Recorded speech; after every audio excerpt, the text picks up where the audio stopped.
استثنا باب نمبر 22 مدد کرنے کے لیے تیار رہنا۔ اگر تجھے کسی ہم وطن بھائی کا بیل یا بھیڑ بکری بھٹکی ہوئی نظر آئے تو اسے نظر انداز نہ کرنا بلکہ مالک کے پاس واپس لے جانا۔ اگر مالک کا گھر قریب نہ ہو یا تجھے معلوم نہ ہو کہ مالک کون ہے تو جانور کو اپنے گھر لا کر اس وقت تک سنبھالے رکھنا جب تک کہ مالک اسے ڈھونڈنے نہ آئے، پھر جانور کو اسے واپس کر دینا۔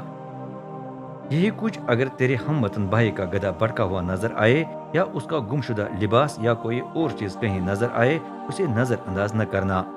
اگر تو دیکھے کہ کسی ہم وطن کا گدھا یا بیل راستے میں گر گیا ہے تو اسے نظر انداز نہ کرنا، جانور کو کھڑا کرنے میں اپنے بھائی کی مدد کر۔ قدرتی انتظام کے تحت رہنا۔ عورت کے لیے مردوں کے کپڑے پہننا منع ہے، اسی طرح مرد کے لیے عورتوں کے کپڑے پہننا بھی منع ہے۔ جو ایسا کرتا ہے اس سے رب تیرے خدا کو گن آتی ہے۔ اگر تجھے کہیں راستے میں کسی درخت میں یا زمین پر گھونسلہ نظر آئے اور پرندہ اپنے بچوں یا انڈوں پر بیٹھا ہوا ہو تو ماں کو بچوں سمیت نہ پکڑنا۔ تجھے بچے لے جانے کی اجازت ہے لیکن ماں کو چھوڑ دینا تاکہ تو خوشحال اور دیر تک جیتا رہے۔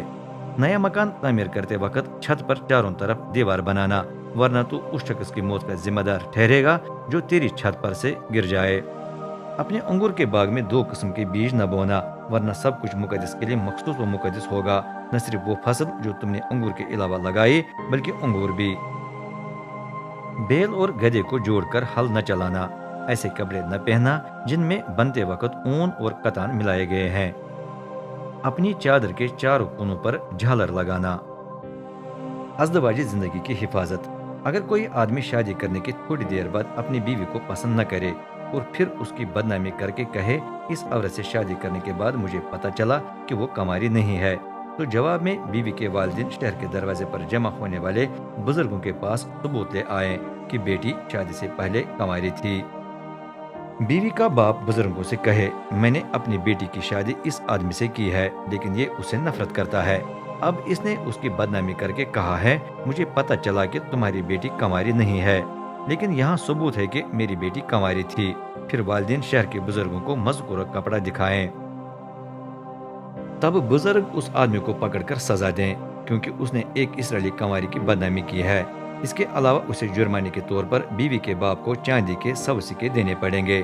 لازم ہے کہ وہ شوہر کے فرائض ادا کرتا رہے، وہ عمر بھر اسے طلاق نہیں دے سکے گا۔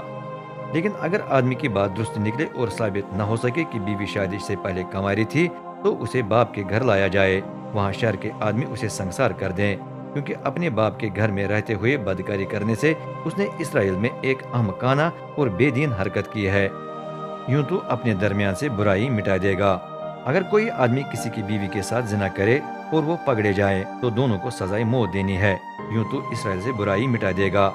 اگر آبادی میں کسی مرد کی ملاقات کسی ایسی کنواری سے ہو جس کی کسی اور کے ساتھ منگنی ہوئی ہے اور وہ اس کے ساتھ ہم بستر ہو جائے تو لازم ہے کہ تم دونوں کو شہر کے دروازے کے پاس لا کر سنگسار کرو۔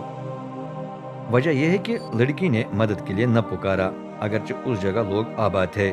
مرد کا جرم یہ تھا کہ اس نے کسی اور کی منگیتر کی عصمت دری کی ہے، یوں تو اپنے درمیان سے برائی مٹا دے گا۔ لیکن اگر مرد غیر آباد جگہ میں کسی اور کی منگیتر کی عصمت دری کرے تو صرف اسی کی سزائے موت دی جائے، لڑکی کو کوئی سزا نہ دینا کیونکہ اس نے کچھ نہیں کیا جو موت کے لائق ہو۔ زیادتی کرنے والے کی حرکت اس شخص کے برابر ہے جس نے کسی پر حملہ کر کے اسے قتل کر دیا ہے، کیونکہ اس نے لڑکی کو وہاں پایا جہاں لوگ نہیں رہتے، اس لیے اگرچہ لڑکی نے مدد کے لیے پکارا تو بھی اسے کوئی نہ بچا سکا۔ ہو سکتا ہے کوئی آدمی کسی لڑکی کی عصمت دری کرے جس کی منگنی نہیں ہوئی ہے، اگر انہیں پکڑا جائے تو وہ لڑکی کے باپ کو چاندی کے 50 سکے دے، لازم ہے کہ وہ اسی لڑکی سے شادی کرے کیونکہ اس نے اس کی عصمت دری کی ہے۔ نہ صرف یہ بلکہ وہ عمر بھر اسے طلاق نہیں دے سکتا۔ اپنے باپ کی بیوی سے شادی کرنا منع ہے، جو کوئی یہ کرے وہ اپنے باپ کی بے حرمتی کرتا ہے۔